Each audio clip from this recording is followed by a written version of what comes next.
نئے سال کا آغاز ہو رہا ہے، اور اس موقع پر میں گفتگو اپنی ماؤں، اپنی بہنوں، اپنی بیٹیوں سے کر رہا ہوں، اور دیگر تمام افراد جو میری اس گفتگو کو سن رہے ہیں وہ ایک بات اچھی طرح سمجھ لیں کہ حضور اکرم صلی اللہ علیہ وسلم کے اعلان نبوت سے قبل جو سن کی ترتیب تھی اسے عیسوی سن کہتے، عیسوی۔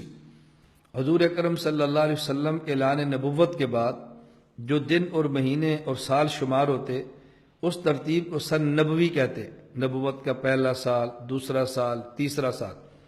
اور حضور اکرم صلی اللہ علیہ وسلم کے مدینہ منورہ تشریف لانے اور آپ کی وفات پا جانے کے بعد جو سن چلا ہے اسے سن ہجری قمری کہا جاتا ہے، اور یہ باقاعدہ حضرت عمر بن خطاب رضی اللہ تعالیٰ عنہ کے دور میں شروع ہوا ہے۔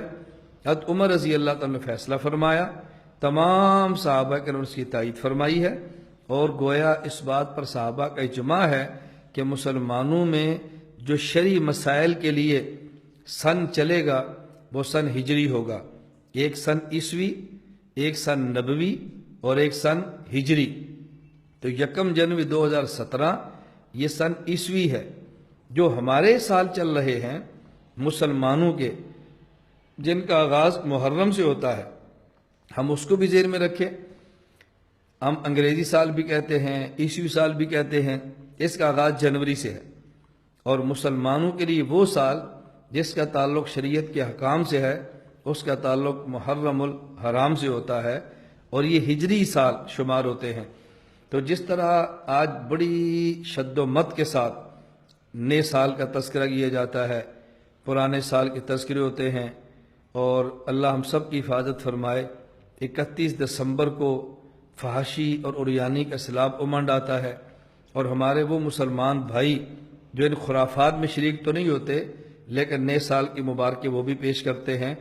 نئے سال کے نام پہ باقاعدہ مبارک دینا، اس کا ہماری شریعت میں کوئی تصور نہیں ہے، اس کا ہماری شریعت میں کوئی وجود نہیں ہے۔ سال آیا اور گزر گیا، نیا سال شروع یہ بھی گزر جائے گا۔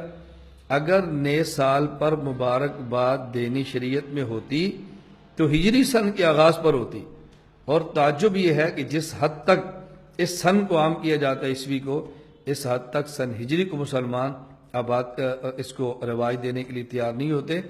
اور سن ہجری کی بنیاد سیدنا فاروق اعظم رضی اللہ عنہ رکھی ہے، لہذا سن ہجری کو یاد رکھنا صحابہ کرام سے محبت کی علامت ہے رضی اللہ تعالی عنہم۔ اس لیے جہاں جنوری، فروری ان ماہ کو یاد رکھتے ہیں، وہاں محرم، سفر کو بھی یاد رکھنا چاہیے۔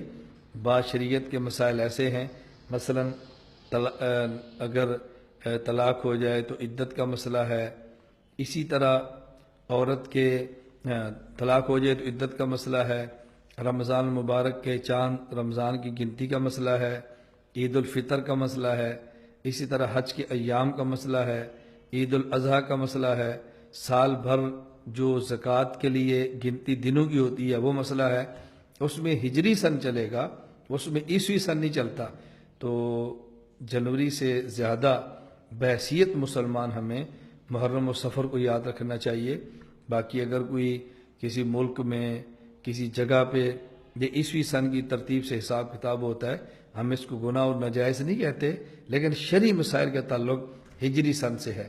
اللہ پاک ہم سب کو توفیق عطا فرمائے۔